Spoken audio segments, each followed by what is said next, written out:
투데이 핫경제입니다. 오늘 서울시에 따르면 서울과 인천, 경기, 코레일 등 수도권 지하철 기본요금이 7일 첫 차부터 교통카드 기준으로 1,250원에서 1,400원으로 150원 인상됩니다. 지하철 요금이 오르는 건 2015년 이후 8년 만입니다. 이번 요금 인상으로 지하철 1회 이용권 가격은 기존 1,350원에서 150원이 오른 1,500원으로 조정됩니다. 오는 12일부터 주택연금 가입을 위한 보유주택의 공시가격 요건이 9억 원 이하에서 12억 원 이하로 크게 완화됩니다. 한국주택금융공사 HF는 오는 12일 주택연금 신규 신청자부터 이와 같은 내용이 적용된다고 밝혔습니다.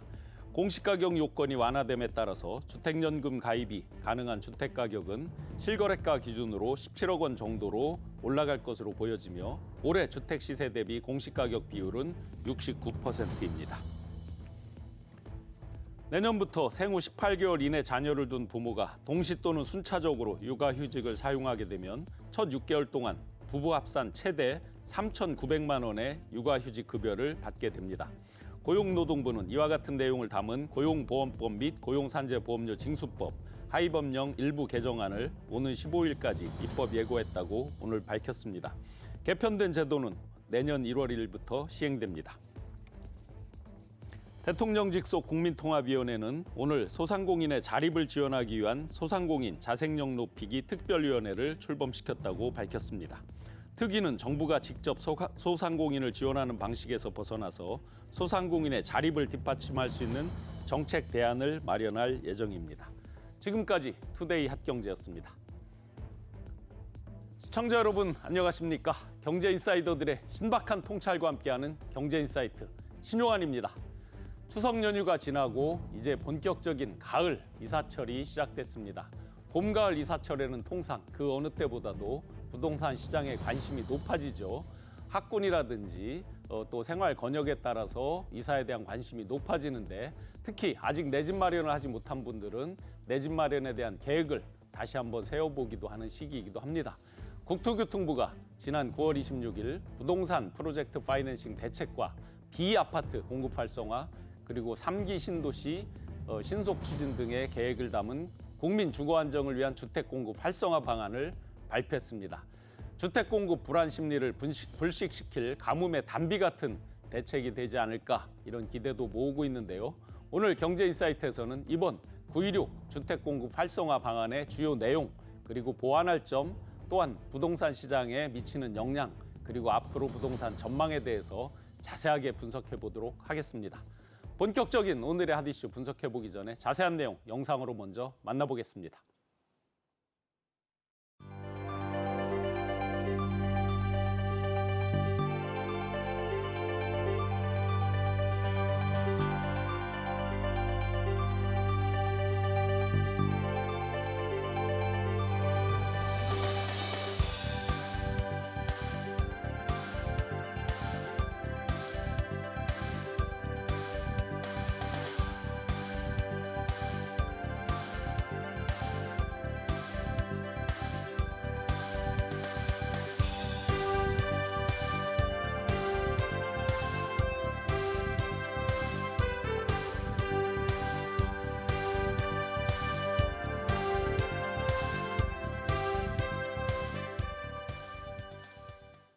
정부의 주택 공급 활성화 방안에 대해서 자세하게 분석해 주실 전문가 두 분 소개해드리겠습니다. 권대중 서강대학교 부동산학과 교수 두성규 목민경제정책연구소 대표 함께합니다. 네, 반갑습니다. 안녕하세요. 안녕하세요. 네, 고맙습니다. 네. 국토교통부가 지난 9월 26일 부동산 프로젝트 파이낸싱, 우리 흔히 PF라고 그러죠. PF 대책과 비아파트, 그러니까 아파트 이외의 주거 형태를 말하겠죠. 비아파트 공급 활성화 그리고 3기 신도시에 대한 신속한 추진 등의 계획을 담아서 국민 주거 안정을 위한 주택 공급 활성화 방안을 발표했습니다. 이에 대해서 이제 많은 분들이 궁금해하고 있는데요. 교수님, 이거에 대해 이렇게 이제 이번에 정부에서 대대적으로 공급에 대한 대책을 발표하게 된 배경은 어떻게 되는지요? 화면에서 나갔듯이 그 지난해 대비 금년도 그 전반기까지 6개월 전반기까지 인허가 물량이 38.8%나 줄었습니다. 네. 근데 인허가를 받고도 착공을 또 안 하는 건수는 그저 퍼센트가 56.4%나 절반 이하로 네, 떨어졌네요. 네. 거기다 8월 말 기준으로 보면은요, 한 달 동안에 수도권에는 89.4%가 줄었어요. 네. 이 전국 대비로 따지면 뭐 서울도 거의 반토막 났고요. 착공을 안 한다는 얘기는 4, 5년 후, 5, 6년 후에 입주 물량이 없다는 얘기입니다. 네. 그래 되면 결국에 이제 수요는 있는데 공급이 부족하게 되면 가격이 오르죠. 네. 그것 때문에 정부가 이제 발빠르게 이 공급 대책을 내놓은 거 아닌가. 시장에서는 이제 공급 대책을 내놨는데도 불구하고 미흡하다고 하는 것은 네. 당장 들어갈 입주 물량을 내놓길 수요자가 원하는 것 네, 같아요. 많은 분들은 당장 눈앞에 보이는 어떤 네. 대책 이런 걸 원하고. 근데 저는 이제 시장 상황으로 봐서는 네. 금리가 올라가고 시장이 어려운 상황에서 주택 착공을 못하는 것에 대한 대책을 정부가 시의적절하게 내놨다고 봐요. 네. 그래서 향후에 4, 5년, 5, 6년 후에 입주 물량을 지금 만들어내는 거라고 봐야 됩니다. 네. 지금 입주 물량이 아니고. 네. 그렇다면은 정부가 이번에 9월 26일 날 그 발표한 내용은 그런대로 뭐 지금 상황에서는 적절했다고 봐요, 저는. 네, 당장 발등에 불을 끄는 그런 조치가 아니라 중장기적으로 혹시나 주택 수요 대비 공급이 부족할 것을 대비해서 내놓은 중장기 대책이다. 네. 이렇게 이해하면 가장 그렇습니다. 쉽겠죠. 네, 네. 네. 이렇게 이제 정부에서 중장기적 대책을 발표를 했는데 그 가운데에서 보면 돈줄이 막힌 건설사의 유동성을 지원해주는 이런 부분이 이제 상당히 눈에 띕니다. 그 가운데에서 현재 진행에 어려움을 겪는 그런 각종 현장들 그리고 신규 사업 추진을 원활하게 해주는 주택 공급을 확대하겠다는 이런 것들이 이제 핵심적으로 꼽히고 있는데요. 과연 이런 것들이 주택 공급자, 건설사 이렇게 지원해 주는 게 과연 공급에 대한 불안, 그런 불신을 해소하는 계기가 될까요? 어떨까요? 그러니까 이번 대책이 나오게 된 연유에 대해서 이제 교수님께서 말씀을 잘 해주셨는데 지금 이제 공급을 하고 있는 그 공급 주체들이라고 할 수 있죠. 특히 공공과 민간에 있어서 공급 주체들의 상황이 굉장히 지금 안 좋은 상황입니다. 우리가 이제 조금 전에도 이야기가 나왔지만 인허가라든지 착공이라든지 그다음에 이제 분양이라든지 그다음에 그 준공 이렇게 네 가지를 갖다 우리 공급 지표로 쓰고 있는데요. 예. 공급 지표 상황이 계속 악화되고 있는 상황이다 보니까 실질적으로 지금 물량이 줄어드는 그 부분보다도 공급 주체들이 왜 그 부분들의 착공을 연기시키고 지연시키고 실제 뒤로 미루는가 하는 부분들에 대한 원인을 아마 정부가 더 세밀하게 검토를 한 것 같습니다. 그래서 네네. 그 부분과 관련해서 보니까 실질적으로 공급 주체들이라고 할 수 있는 건설사가 유동성을 조달하는데 굉장히 많은 애로점을 지금 받고 있구나라는 그 점을 간파를 해가지고 실제 네네. 그런 부분들을 원활하게 함으로써 전체적으로 중장기적으로 본다면 충분히 공급 부분들을 원활하게 돌아갈 수 있도록 하는 그 점면에 이제 강조를 한 것 같습니다.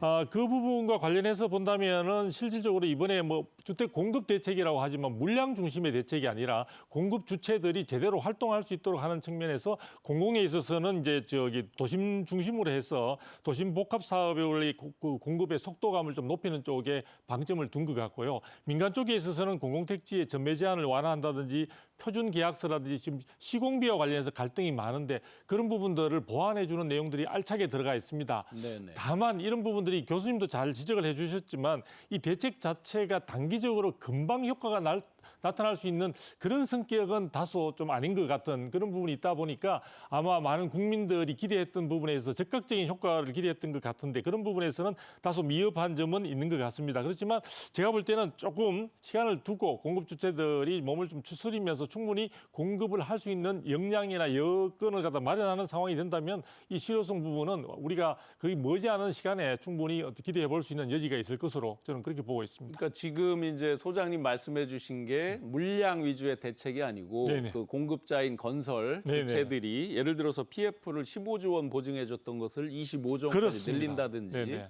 또 이제 건설 공제 보증을 6조 원까지 보정을 확대해 준다. 보증을 확대한다든지 네네. 이런 어떤 활동을 원활하게 해주는 측면이지 그렇죠. 뭐 몇만 호를 어떻게 짓고 뭐 이렇게 이제 공급자들한테 뭐 그걸 직접 지원하는 그런 건 아니라는 그렇죠. 말씀이죠. 공급 여건을 개선해 주는데 아마 역점을 둔 것 같습니다. 근데 네. 거기에 보면은요. 네네.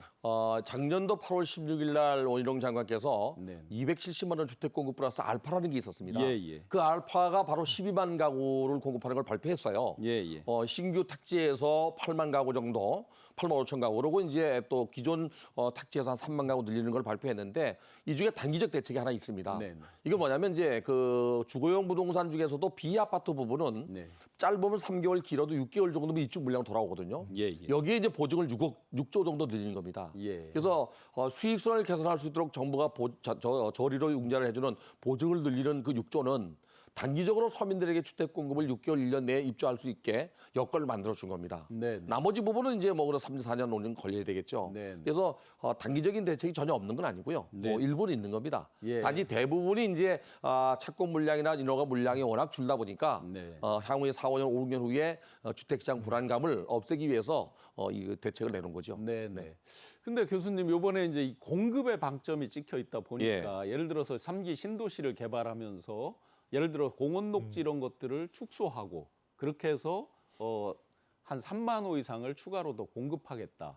그렇다 보면 이제 지구 계획도 바꿔야 되고 예를 들어 공원 녹지 축소되는 거에 대한 반발이나 여러 가지가 있을 텐데 과연 이런 것들이 공급에 기여할 수 있을까요, 진짜? 아직은 3기 신도시를 그 입주자가 없잖아요. 예. 그러다 보니까 아직은 계획 단계이기 때문에 줄이고 늘리는 건 이제 국토부가 또 LH를 통해서 할 겁니다. 예. 그런데 이 택지 개발을 할 때는 이게 이제 공공주택 특별법으로 이거 개발하는데요. 예. 100만 평이 넘는 경우는 24% 이상의 녹지를 만들어야 돼요.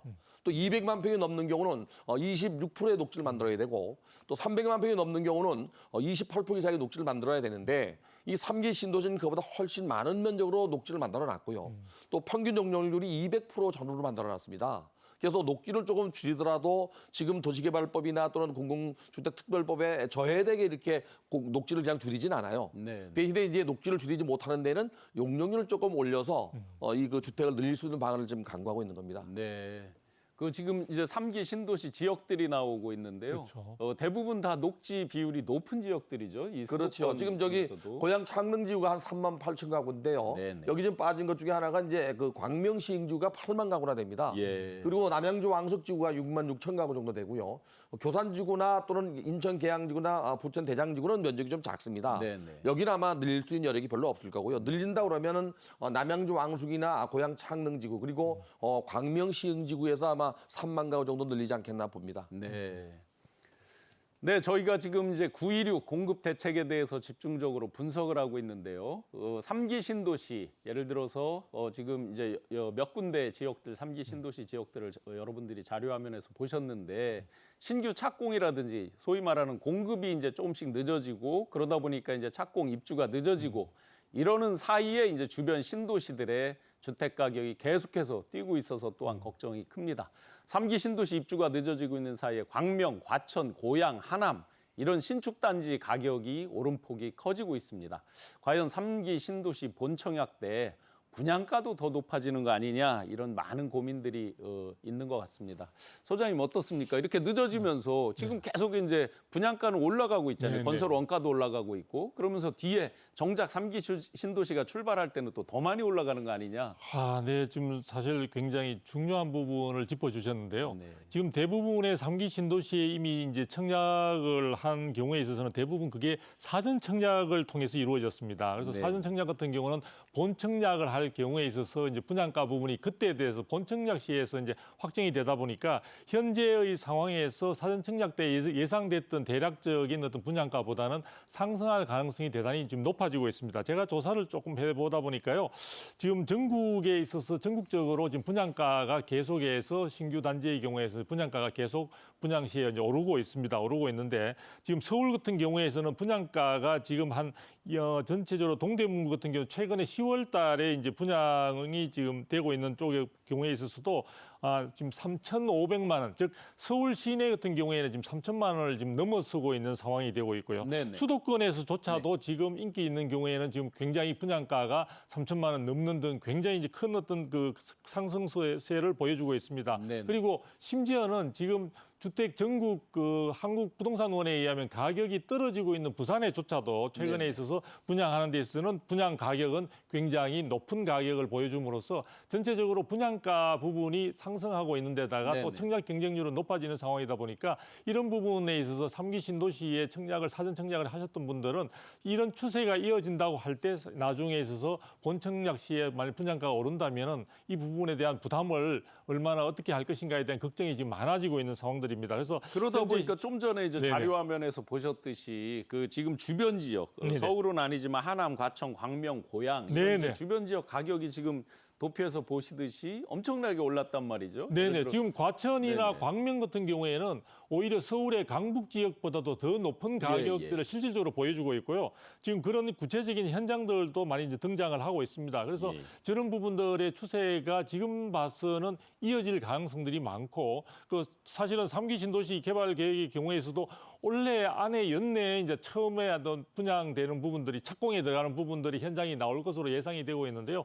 이런 속도에 비추어 본다면은 전체적으로 주변의 수도권까지 포함해서 전체적인 분양가가 계속 오르는 것을 아마 막기는 힘들 것이다. 왜냐하면 현실적인 공급 자체가 지금 눈앞에 가시적인 부분들은 아마 내년에 돼야 조금씩 등장할 것으로 보여지기 때문에 이런 부분들이 시장에 굉장히 많은 청약 대기자든 아니면 본 청약을 기다리고 있는 분들이든 간에 굉장히 불안감을 가지고 시장을 지켜보는 그런 상황으로 이어지는 것 같습니다. 그러면 지금 이제 말씀 주신 대로 공급 일정이 밀리는 것 때문에도 이제 가격이 오르는 측면이 분명히 있고요. 네네. 그다음에 실수요자들 측면에서 올해 이제 조금 떨어지지 않을까 뭐 네. 일각에서 이제 데드캣 바운스도 얘기하고 막 했는데 그게 네. 아니라 계속 실수요 측면에서 이제 가격이 슬슬슬 올라가다 보니까 조급한 마음에 또 무조건 사야 되겠다 이런 네네. 측면까지 곁들여져서 집값 가격이 계속 상승하는 것 같은데 네네. 지금 말씀해 주신 이런 신도시 공급까지 늦어지면서 서울 주변의 신축 아파트까지 올라가고 이런 네. 것들이 계속 서로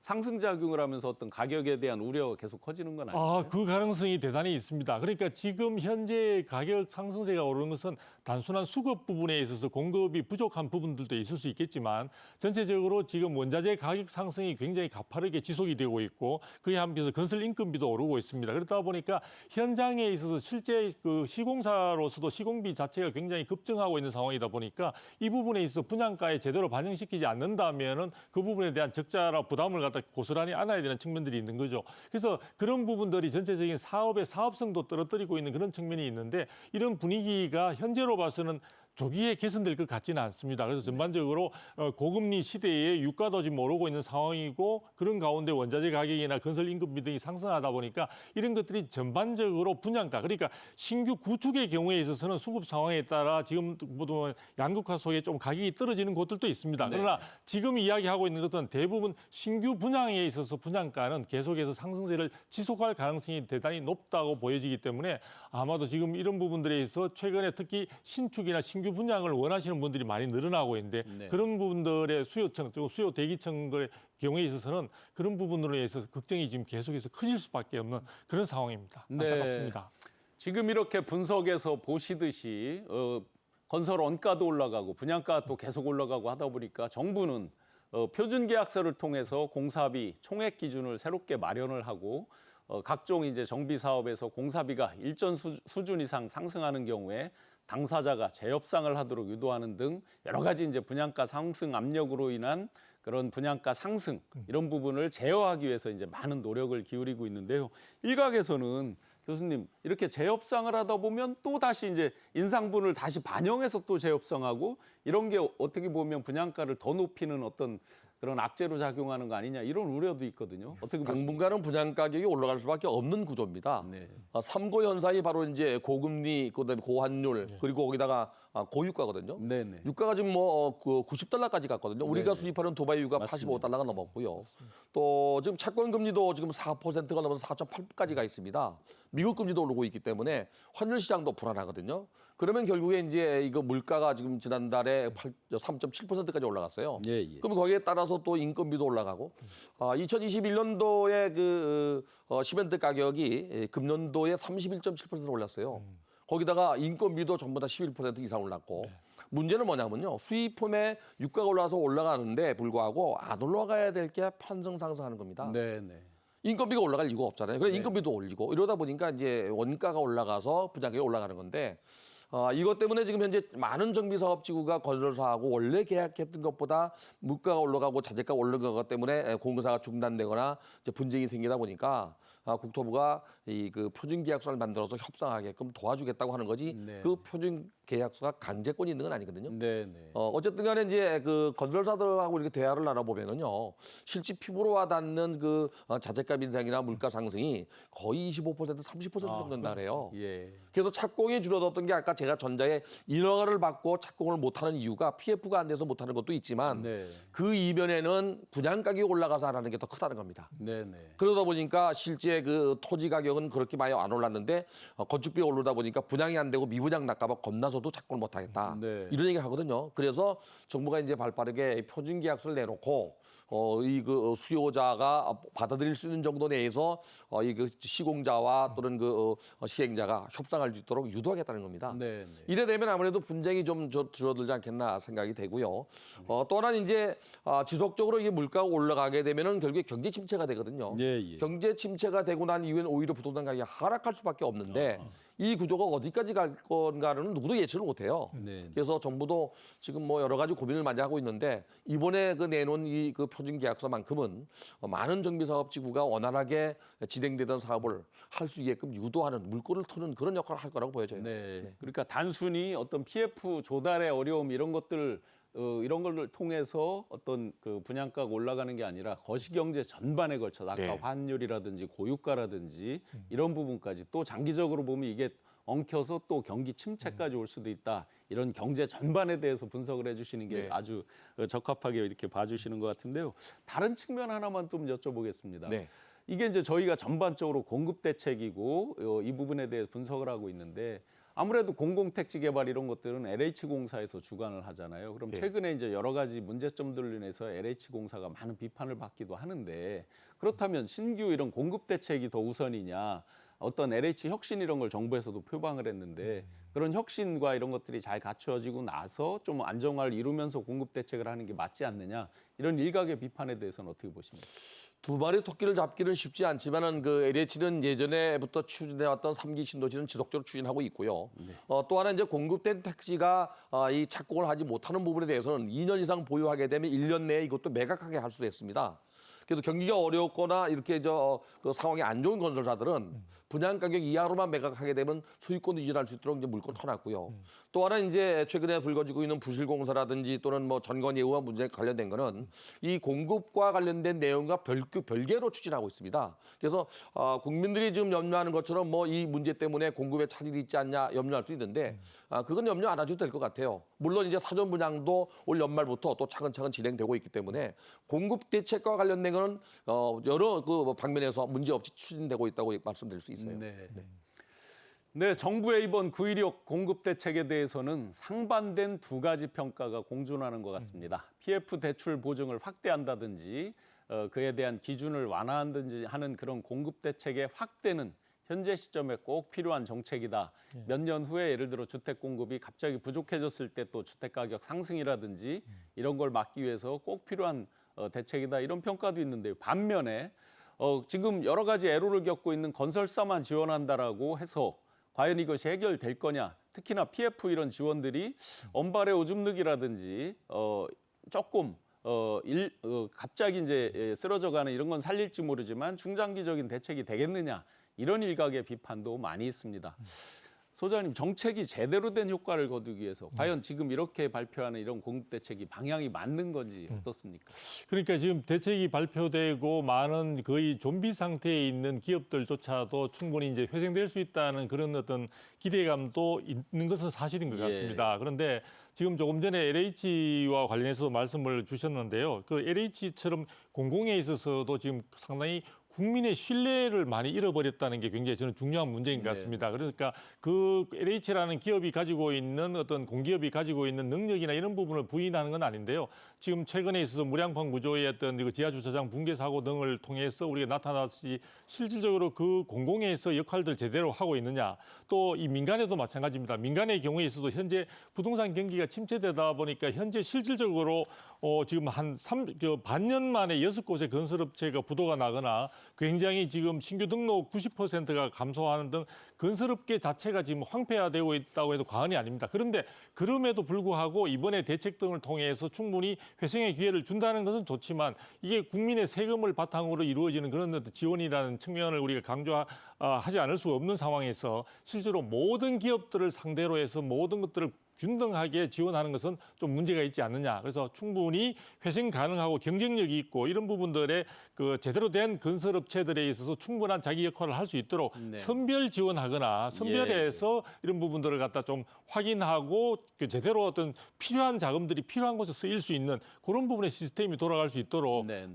정부가 대책을 내놓는 것이 문제가 아니라 내놓고 난 뒤에 그 뒤에 관리가 더욱더 중요한 그런 시점인 것으로 보여집니다. 제일 중요한 것은 이러한 과정들을 통해서 기업들이 사는 것도 중요하지만 기업들이 사는 과정에서 국민들의 신뢰를 되찾아오는 네, 것. 네. 그 부분도 굉장히 접목돼서 우리가 생각을 해봐야 되지 않을까 싶습니다. 그러니까 이번에 어떤 지원 대책이라고 해서 모든 어떤 죽어가는 그렇죠. 기업들을 다 살려준다는 뜻이 아니고 네. 선별해서 맞습니다. 꼭 필요한 곳에 자금이 집행되고 이렇게 해서 진짜 공급 대책이 제대로 돌아갈 수 있게 만들어주는. 네, 그렇게 요런 제한된 자금을 지원하는 측면이 있다 보니까 이것을 또 효율적으로 써야 네. 된다는 부분, 예, 그리고 예. 국민의 신뢰를 되찾아와야 된다는 부분, 이 부분을 정책 당국에서 소홀히 생각하지 않았으면 좋겠습니다. 예, 예.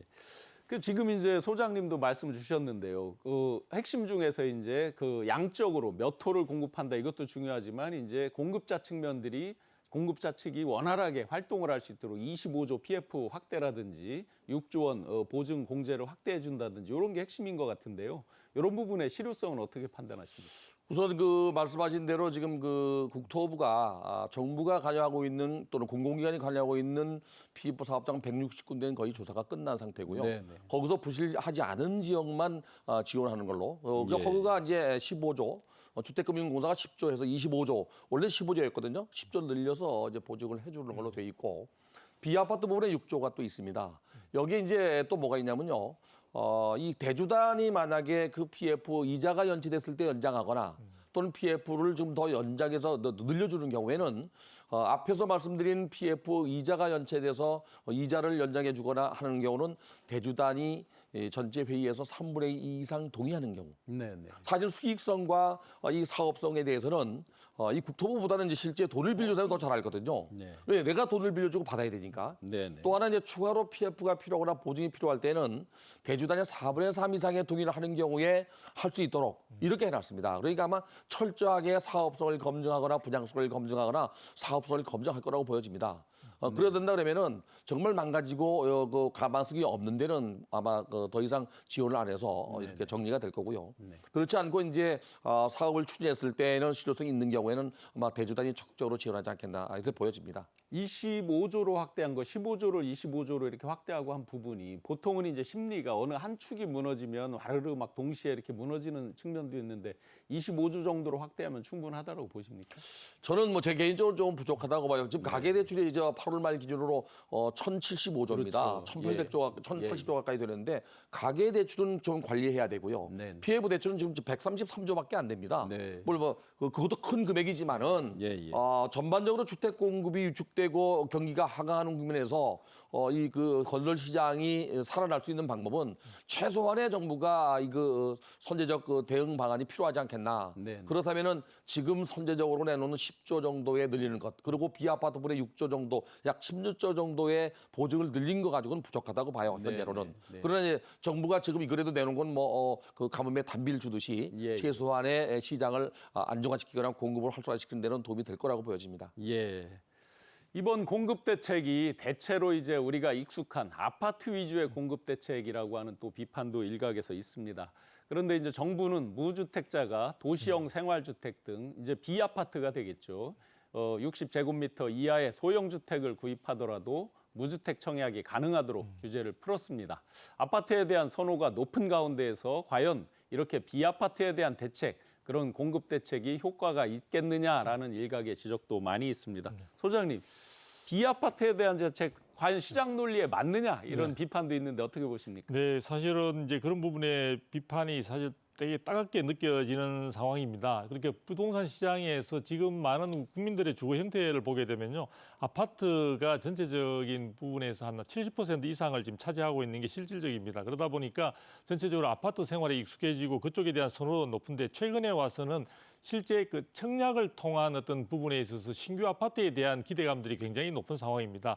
그런데 이제 그렇게 하다 보니까 지금 단기적으로 물량을 내놓을 수 있는 부분들은 그런 아파트의 경우에는 상당히 공사 기간이 3년 이상 걸리는 그런 측면을 감안할 때 바로 내놓을 수 있는 부분으로서 지금 이제 도시형 생활주택이라든지 아주 소규모의 어떤 그런 주택들의 경우에는 단기간 내에 공급을 할 수 있는 그런 측면들이 있다 보니까 이 부분에 대해서 공급을 확대를 하되 많은 사람들이 이제 그것을 갖다가 선택을 했을 경우에는 청약 자격이 상실되는 것에 대한 불안감, 미래에 대해서 자기가 좀 더 주거 사다리를 통해서 좋은 환경으로 갈 수 있는 기회가 차단되지 않을까라는 그런 우려들을 불식시켜주기 위해서 이 60제곱미터 이하의 소형주택을 구입하더라도 무순위 청약의 그 자격은 그대로 살아갈 수 있도록 정부가 배려를 한 것 같습니다. 제가 볼 때는 상당히 꼼꼼하게 아주 디테일한 부분까지 저는 이런 반영한 측면에서 저는 긍정적인 점수를 주고 네. 싶습니다.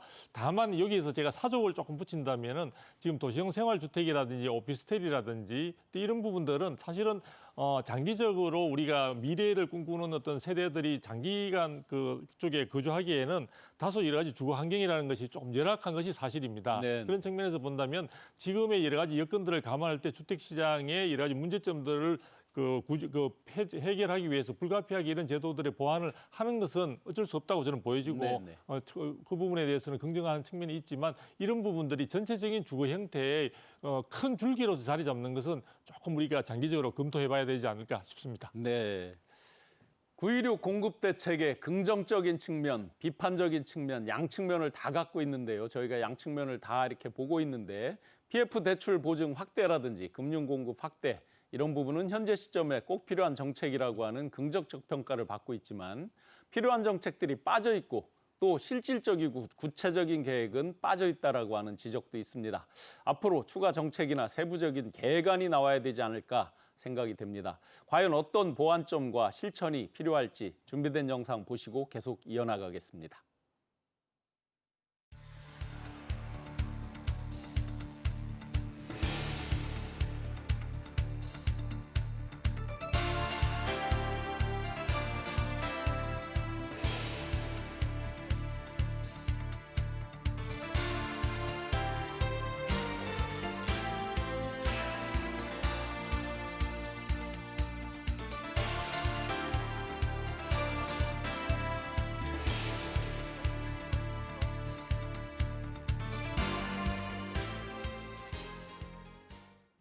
이번 공급 대책 중에 또 중요한 것이 비아파트 규제 완화에서 오피스텔, 바로 오피스텔은 주택수에서 제외했습니다. 아파트와의 형평성 때문이라고 이렇게 하는데요. 이에 대해서도 여러 가지 논란이 있습니다. 교수님, 오피스텔은 뺐고 또 이제 도시 생숙과의 전쟁을 선포했던 게 기억이 나는데요. 오피스텔 주택수에서 제외한 건 아닙니다. 아닙니다. 예, 네네. 오피스텔의 이 부분이 주택수 이제 제외는 빠진 거죠. 네. 회의할 때 예, 예. 제가 있었습니다. 네네네. 근데 이제 그 원장관께서도 제가 질문을 했었고요. 또 우리 그 주택도시 실장한테도 얘기를 했었는데 오피스텔을 주거용으로 사용하고 있는데 이걸 뺄 수가 없지 않느냐. 네네네. 주거용으로 사용 안 한다면 빼겠지만 네네. 또 이 그 주거용으로 사용하는 거를 빼려면 정부가 법을 어기는 꼴이 돼요. 네. 또 예를 들어 뭐 상호령 숙박시설은 말 그대로 숙박시설로 허가를 받았는데 네네.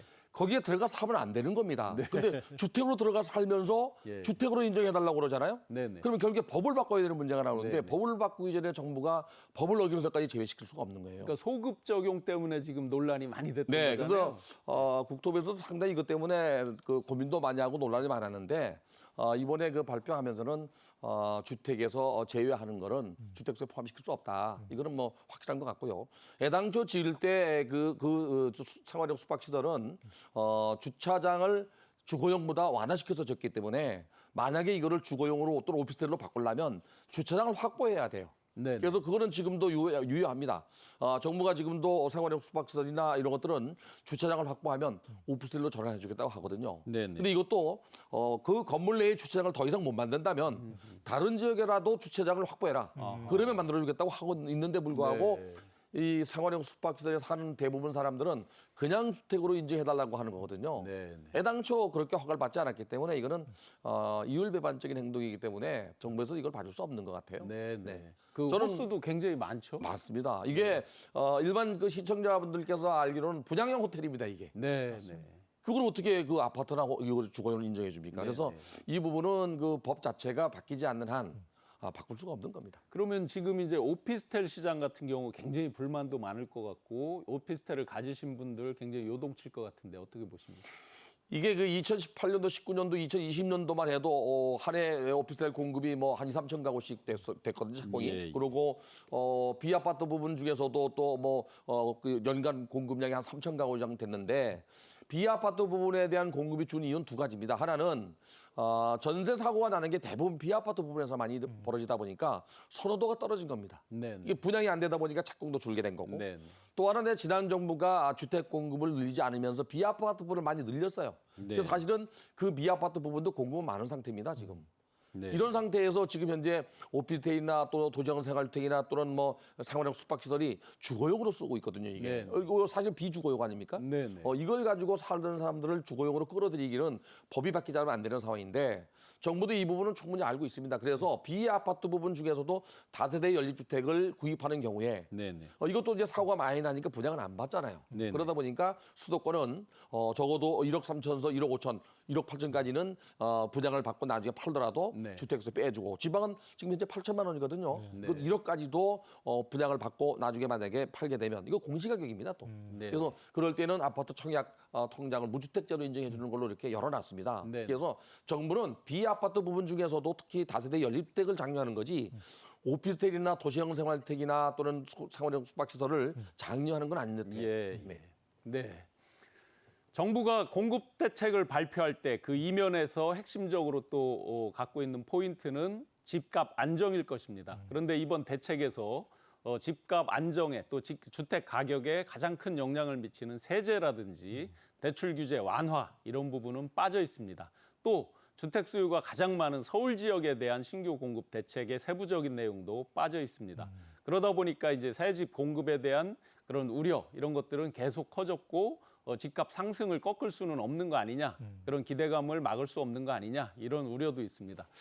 소장님, 주택 가격에 미치는 영향 이번 대책이 어떻게 보십니까? 네, 지금 이제 사실은 2023년 들어가지고 13 대책 이후에 전체적인 주택 가격 상승은 지속이 되고 있습니다. 예, 한국부동산원의 자료에 의하더라도요. 그래서 지금 전국적으로는 11주 이상, 그다음에 이제 서울 같은 경우에는 19주 이상 지금 계속해서 상승세를 보여주고 있는데요. 그 상승 부분에 있어서의 영향을 미치는 부분은 지금 결국에 있어서는 전체적으로 그동안에 낙폭이 컸다는 부분과 함께 향후에 있어서 주택 가격의 공급이 원활하지 못할 것이라는 불안감들이 작용을 하고 있는 것이 아닌가 이렇게 이제 네네. 보여지는데요.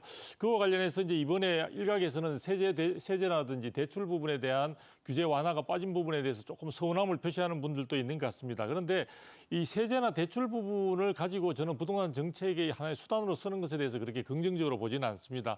다만 이런 부분들이 충분히 완화가 된다면 거래 활성화에는 굉장히 도움을 줄 것으로 보여지는데요. 지금의 가장 핵심적인 문제는 계속해서 우리가 이야기를 하고 있지만 결국은 지속적인 공급이 이루어질 수 있는 환경이 지금 구축이 안 되는 것에 대한 불안감들이 시중에 많이 퍼져 있는 것이 아닌가 그런 측면이 있기 때문에 이번에 저는 이런 부분들을 지금 우선적으로 할 그런 상황은 아닌 것 같습니다. 그래서 네, 네. 일단 제일 중요한 거는 공급을 담당하는 민간이든 LH든 공공에 있어서 충분한 그런 공급을 할 수 있는 원활한 시스템이 갖추어지는 데 중점적인 그런 역할들을 할 수 있도록 환경을 조성하는 데 역점을 둔 것으로 본다면은 이런 부분과 관련해서 전체적으로 저는 이번에 이런 세제라든지 대출 부분이나 이런 쪽과는 상관없이 전체적인 물가라든지 이런 금리라든지 이런 것에 의해서 전체적인 주택 가격의 흐름 자체가 아마 좌우되지 않을까. 그래서 최근까지는 이런 부분들이 그동안에 뭐 거래량이 많이 늘어나지 않는 것을 보면서 주택 가격의 상승이 아마 좀 제약을 받을 것이다. 네. 이런 이야기들이 있고 그다음에 또 미국에서도 고금리 부분에 대한 것들도 상당히 지속될 것에 대한 어떤 그 방점을 두는 경우들이 많이 생겨나고 있습니다. 그러나 또 한편에서는 지금 미국의 경우에는 채권 금리가 10년물 같은 경우에 네네. 너무 많이 상승하면서 4.8% 네네 현재 상태에서 너무 높은 상황이다 보니까 추가적인 금리 인상이 필요 없다는 불용론이 매파 쪽에서도 또 나오고 있나 봐요. 그래서 그런 외부 환경은 우리가 사실은 좌우할 수 없는 상황이다 보니까 전체적인 우리 국내에 있어서는 부동산 정책의 방향은 결국은 공급 부분을 장기적으로 안정적으로 가져가는데 가장 역점을 둔다면은 전체적인 주택 가격의 상승이나 이런 부분에 있어서도 조금 안정세를 빠른 시간 내에 회복할 수 있지 않을까 기대를 해보고 있습니다. 공급 대책의 투자자 관점에서 또 관심 있게 보실 부분이 아마 신규 택지 후보지가 어딜까 하는 부분일 것도 같습니다. 발표 내용 중에 내년도 상반기에 발표하기로 했었죠. 원래는 신규 택지 후보지를 내년도 상반기에 발표하기로 했었는데 올해 땡겨서 11월 달에 발표를 하겠다라고 정부가 입장을 밝혔습니다. 교수님, 과연 그 11월에 발표할 수 있는 건지, 그리고 천기누설인지 모르지만 후보지로 유력한 데들은 어느 지역들이 꼽히고 있는지요? 사실 저도 모릅니다. 네. 근데 이제 이번 3기 신도시가 그 서울 경계선에 있거든요. 네네. 그리고 이제 2기 신도시가 3기 10km 반경 이내에 있는데요. 네. 아마도 지금 3만 가구 늘리는 거는 기존 3기 신도시 내에서 아까 말씀드린 대로 녹지나 또는 그 용적률을 통해서 늘릴 것 같고요. 새로운 신도시 8만 5천 가구는 그 30km 이내 그 수도권 3기 신도시 사이가 되지 않겠나 이렇게 보여져요. 네, 네. 특히 이제 그냥 뭐 예측하건대 지택선과 가깝지 않겠나. 아하, 예. 새로운 데 만들게 되면은 다시 도시기반시설이나 그렇죠. 교통 인프라를 깔아야 되기 때문에 네, 네. 그거와 연계돼서 뭐 있을 가능성이 높습니다. 예, 예. 아직 뭐 심사를 하거나 그런 건 없고요. 예, 예. 또 아마 대충 그림은 그리고 있는 것 같습니다. 예, 예. 또 한 가지는 이제 지금 그 공급과 관련돼서 정부가 지금 생각하고 있는 것 중에 하나는 지금 여야 합의가 되지 않으면서 문제가 되고 있는 재건축 초과이익 환수제와 관련된 법률, 네, 네. 도시비 주관경 정비법 개정안입니다. 그리고 이제 주택수를 그 2년 거주 조건이 있는데요. 주택법 개정안 이 부분하고 그다음에 이제 규제 지역에서 그 분양가 상한제가 적용됐던 지역은 3년 보유 조건이 있습니다. 네, 네. 이거를 지금 여야 합의로 빨리 처리하려고 합니다. 네, 네. 이게 그 통과되거나 시행되게 되면 그나마도 시장은 좀 좋아지지 않겠나. 예. 제가 생각하기에는 아마도 지금 국토부가 기재부하고 뭐 협상할 문제지만 세수와 관련된 부분, 취득세, 보유세, 양도세나 세금과 관련된 걸로 이 주택 시장을 정상화시키거나 활성화시키지는 않을 거라고 보여져요. 네, 네. 그건 너무 많이 이제 세금도 많이 줄었고요. 네, 네. 또 최근에 와서 지역별로 온도 차이는 있지만은 서울을 중심으로 수도권 지역은 가격이 좀 오르고 있는 상황이거든요. 네, 네. 장기적으로 볼 때 금리가 올라가고 또는 뭐 또 경제가 어려워지고 또 환율도 유동치게 되면 가격이 안정되거나 하락될 수도 있지만 네. 지금 당장은 그런 대책을 내놓을 때는 아니라고 봐요. 네, 네. 단지 정부가 이제 우려하는 거는 지난달 8월달 말 기준으로 미분양택이 조금 늘었어요. 네. 61,811가구로 조금 예, 늘었는데 예. 그건 뭐 거의 지방에서 미분양이 발생하고 있기 때문에 네, 네. 지방의 대책을 별도로 생각하는지는 모르겠습니다. 저 같으면은 지방의 미분양 대책은 별도로 생각해야 되지 않겠나 하는 생각이 네, 들어요. 네. 그래야만 이 건설사의 자금 회전이 되고 또 PF 이자도 내고 건축비도 충당할 수 있기 때문에 악성 미분양도 약간 더 늘어나는 그 얘기입니다 지금. 네, 그 악성 미분양 때문에 정부가 고민을 하고 있는 것 같습니다. 예, 네. 투자자든 실수요자든 이번에 이제 대책은 중장기적인 대책이겠지만 네, 네. 그래도 단기적으로 이제 4분기 네. 연말 그리고 내년 연초 주택 가격 어떻게 될까? 네. 이게 이제 많은 시장 수요자들의 관심인데요. 네. 어떻게 예측하십니까? 제가 보기에는 주택 가격의 그 폭 자체가 이 과거와 같은 뭐 폭등한다지 그런 상황은 아니겠지만 예, 예. 여러 가지 상승세를 이어갈 수 있는 가능성이 크지 않을까라고 생각을 하고 여전히 있습니다. 상승세로 네네. 이어갈 그 것 같다. 이유를 보게 되면 이제 양극화 속에 전체적인 한국부동산원의 전체적인 그 가격 동향을 아파트의 가격 동향을 보더라도 지금 현재는 전남 지역과 부산 지역을 제외하고는 모두 다 상승으로 반전한 상태에 있습니다. 그런 상태에 있고 지금 청약 경쟁률이 계속 높아지고 있는 데다가 좀 전에 우리가 서두에 말씀드린 대로 원자재 가격 상승이라든지 건설 인건비 등으로 인해서 분양가가 계속 높아지고 있습니다. 이런 추세가 아마 꺾일 것 같지는 않습니다. 그런 상황에서 시중에 있어서는 공급 부족에 대한 우려감들이 계속 좀 확산되고 있는 상황이다 보니까 이런 부분들 속에서 공급이 부족하게 된다면 결국 많은 사람들이 수요자가 기대하는 서울이나 수도권의 경우에 있어서는 결국은 양극화 속에 관심들이 모아지는 상황이다 보니까 가격은 상승 압박을 받지 않을 수 없는 것이 아닌가. 그리고 그 부분들이 지금까지 우리가 1.3 대책 등 이유를 통해서 올해 내내 지금 상승에 조금씩이나마 상승을 보여주고 있는데 이 부분이 지금 추석이 지난 상황에서 이사철을 맞이한 그 점과 맞물리면서 전반적으로 본격적인 상승으로 갈 수도 있다는 불안감도 커지고 있는 것 같습니다. 예, 그래서 예. 이런 부분들이 가능한 한 안정을 되찾아야 되겠지만 그런 측면에서 볼 때 이번에 대책이 얼마나 효과가 있을지는 조금 우리가 시간을 두고 네. 지켜봐야 될 것 같습니다. 많은 비관론자들은 이제 뭐 미국의 금리 상황 부분, PF 연체 부분 이런 거랑 맞물려서 집값 큰일 났다라든지 뭐 자극적인 제목을 달아서 이렇게 유튜브 같은 데서도 하던데요. 네네. 그러니까 부동산 PF나 이런 지금 공급 쪽의 여러 상황들을 갖다 악화시킬 수 있는 요인들도 지금 상황이 많은 상황이다 보니까 실질적으로 원래 벌써 인허가, 착공 이런 부분들의 물량이 줄어든 데다가 준공 입주 물량까지 사실은 지금 굉장히 줄어들고 있는 상황입니다. 그러다 보니까 아까 제가 많은 수요자들이 체감하고 있는 부분에 불안감을 호소하는 이유 자체가 원래의 경우에 있어도 서울의 5년간 평균 혹은 10년 평균을 우리가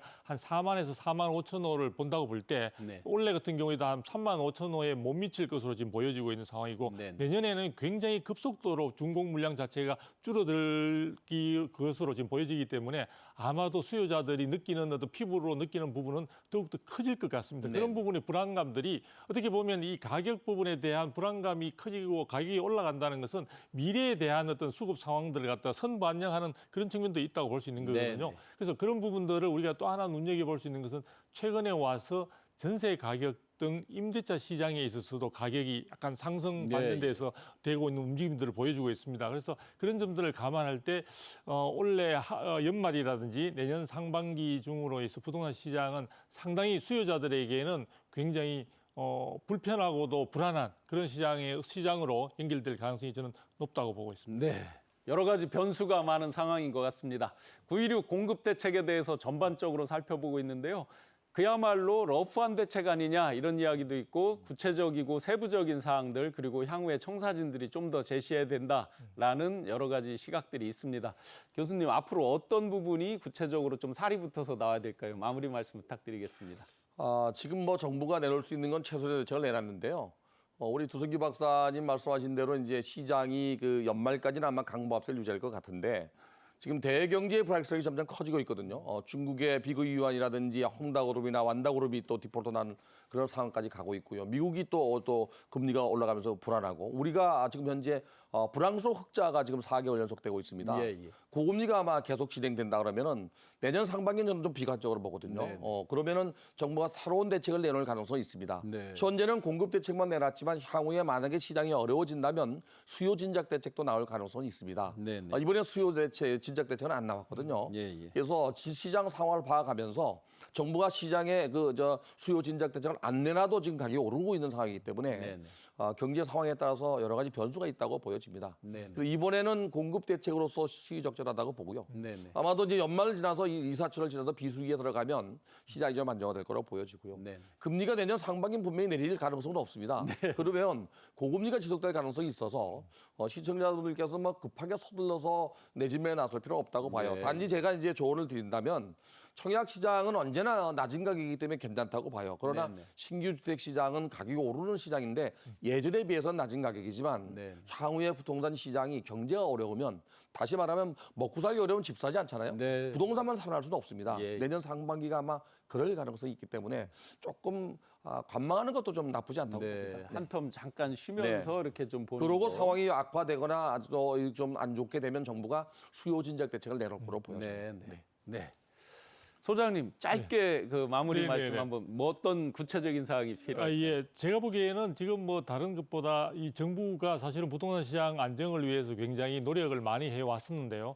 그럼에도 불구하고 사실은 여소야대의 전국이다 보니까 제대로 법령 및 여러 가지 구체적인 방안들을 확보하거나 마련하는 데서는 상당히 한계가 있었던 것이 아닌가 이런 측면들이 듭니다. 그래서 가능하다면 현장의 목소리를 더 경청하는 쪽으로 해서 앞으로 여러 가지 내년에 총선도 있는 상황에서 새롭게 정부가 제대로 제 뜻을 가지고 국민들의 마음을 헤아려서 제대로 추진할 수 있는 그런 환경으로 나아간다면은 실제 현재 하고 있는 정부의 여러 가지 역할들이나 성과들을 볼 때 충분히 긍정적인 결과들을 내년에 저는 기대해 볼 수 있다. 그래서 앞으로 부동산 시장이 안정될 수 있다는 가능성에 저는 좀 더 방점을 두고 싶습니다. 네. 정부의 9.16 주택 공급 대책에 대한 시장의 영향 그리고 앞으로의 전망 등에 대해서 전반적으로 분석해봤습니다. 함께 분석해 주신 전문가 두 분 감사드립니다. 네, 감사합니다. 고맙습니다. 경제인사이트 오늘 준비한 내용 여기까지입니다. 한국 경제의 대들보 바로 반도체죠. 반도체 산업이 그동안 길고 긴 터널을 지나고 이제 바닥을 찍고 있다는 평가가 많습니다. 반도체 산업 자체가 지금 이제 전 세계적으로 반등의 조짐을 보이면서 슈퍼 사이클이 올 수도 있다라는 기대감마저 들고 있습니다. 다음 이 시간 경제인사이트에서는 생산, 수출에 있어서 긍정적인 신호가 지금 잡히고 있는 반도체 산업의 전망, 그리고 미중 여러 가지 이제 반도체뿐만 아니라 경제 패권 전쟁에서 살아남을 수 있는 해법은 무엇인지 자세하게 분석해 보겠습니다. 저희는 11일 수요일 찾아뵙겠습니다. 오늘도 함께해 주신 시청자 여러분 고맙습니다.